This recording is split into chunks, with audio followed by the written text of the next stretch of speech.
Hi everyone, we are at SAE Istanbul with Scott Binder of the electro-house duo The Banger Bros and the founder of Golden Needle Records, as well as the author of his book Make Some Noise, Become the Ultimate DJ, which is coming out on Wednesday, 15th of January 2014. It's going to be published by Hal Leonard. It's one of the biggest publishers on music and audio.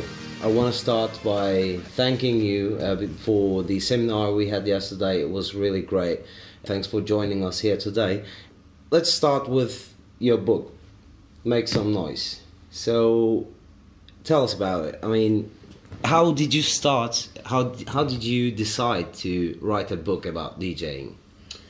Yeah, first of all, you're welcome. It was a pleasure for me coming here to do Cheers. this for you guys, and I love the vision of SAE, so it was just a lot of fun meeting everyone and doing the seminar last night. Yeah, cool. So as far as the book, one day I'd go on a walk every morning. That's kind of part of my visualization for setting goals and stuff like that, and I got this idea to write a book about DJing that I wanted to put together in terms of something that could give people a way to, how have I gotten to where I am? Not just the how-to parts, but like setting goals, marketing, all that kind of the business side as well. So I wanted to put something together for people that I felt could, help them if they were just starting off, or even if they're in the industry, because it's a lot of stuff that I've learned that helps, refining your vision and just getting to the place you want to go to. So, it just kind of came about one day, and it took me a while to write it because I was, having to focus mostly on my music career,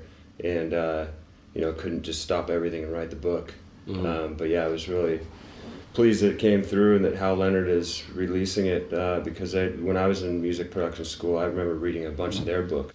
Do you have any other plans about authoring apart from the production book you're going to be publishing about DJing, something more about DJing? Yeah, there's I actually also wrote a workbook for that, which is pretty much finished, because what the plan for this is to do a class, and hopefully do it with SAE, like short classes, short courses.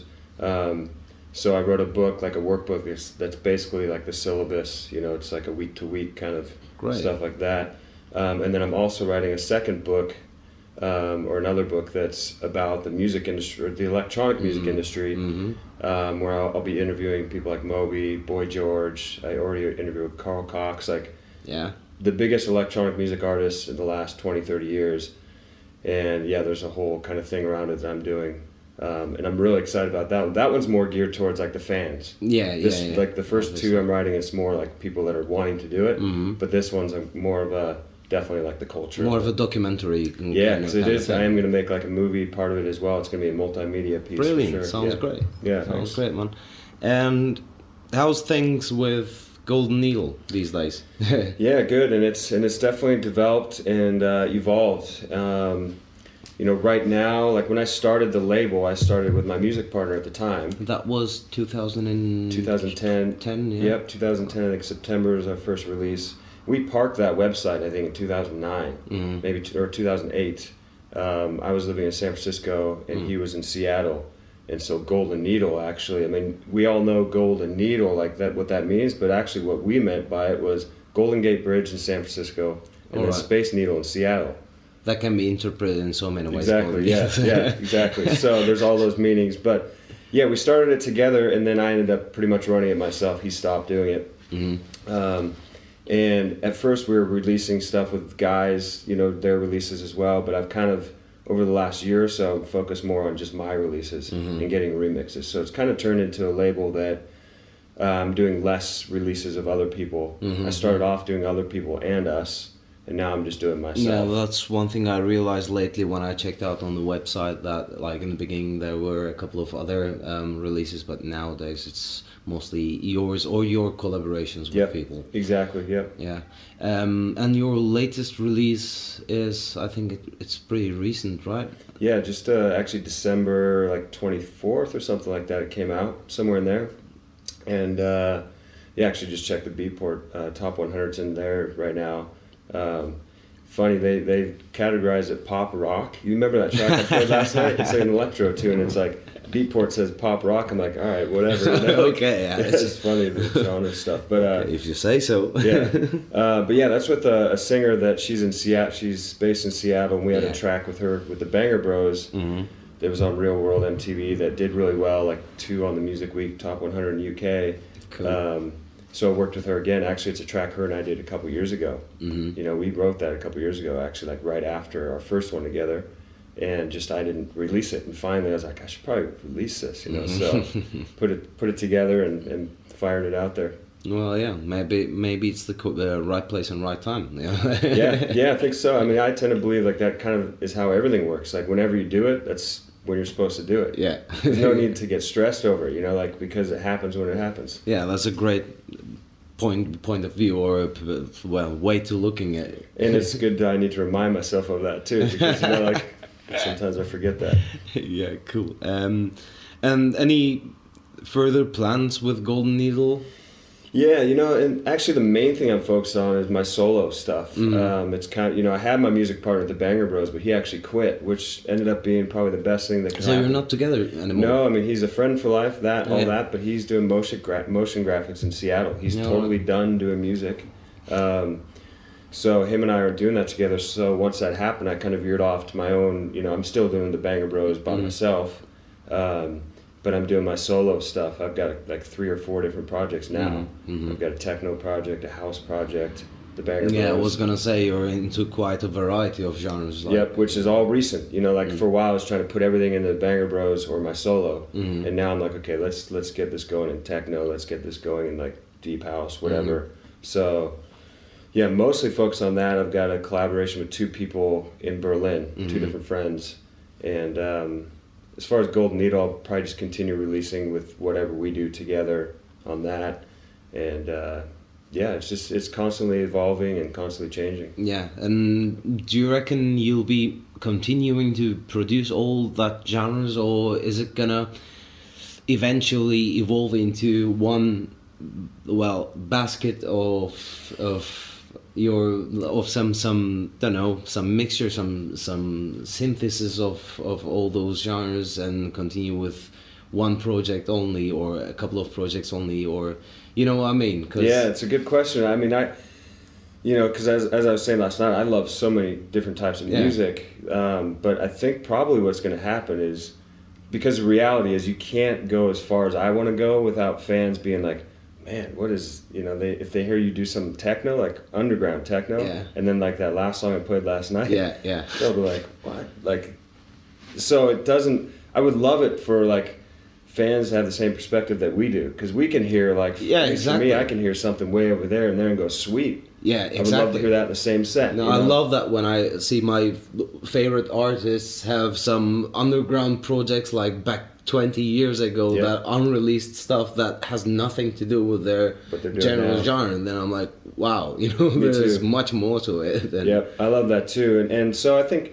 you can go pretty far, you know, but I think as far as I want to go, I need to have these different projects, and it's fun to do that too, because then you get in this different mode, you know, like if I'm doing a techno track, it's like totally different vibe than like an electro pop. Yeah, sure. So kind of it's a fun way to create too. So, yeah, probably just kind of just see what happens. And yeah. What would you advise, like, to people who want to start producing or DJing, and don't know, maybe are lacking in instruments or the motivation, but are really willing to become the ultimate DJ or a producer of their own taste? Yeah, I think a couple of things. First, like, just do it, you know, like, I really think, like, getting into action, you know, like, there's that fear that we have, but just starting. You know, another thing that helped me on the production stuff, like, right when I got out of school, and, a few years after I was out, you know, I was making music, didn't release anything, and then I linked up with Nate, and he was more experienced than I was, so we had a duo where we were collaborating. So I think it's also good to work, like, if you can kind of have a mentor that's helping you with it. That's what I had in Nate, you know, like, he really taught me a lot about production and helped me formulate my ideas. So, like, if someone's not comfortable with producing on their own yet, I highly recommend having a a partner to do it with. And then I always think it's important, like if you're doing a collaboration, you should always venture out on your own, because it feels all good to do your own stuff too. But if some people are not doing it because they just can't do it, but want to, I think, you know, if they work with a friend, that helps right there. But yeah, in terms of just getting into it, I think it's about just jumping into the fire, you know, and just learning on the go. Like I was talking about last night in the seminar, like DJing.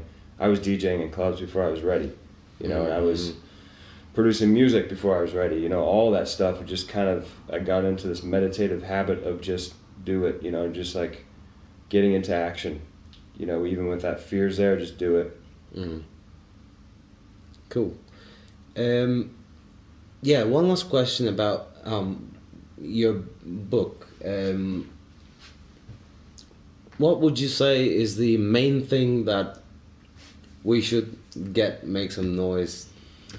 I think the main thing is the goal stuff that I put in there, because I see that missing from most of my musician friends, that they don't really set goals. They don't really, because we have this abstract way of thinking. We think we're different. We're so like off the beaten path, you know, that we can't follow a structure.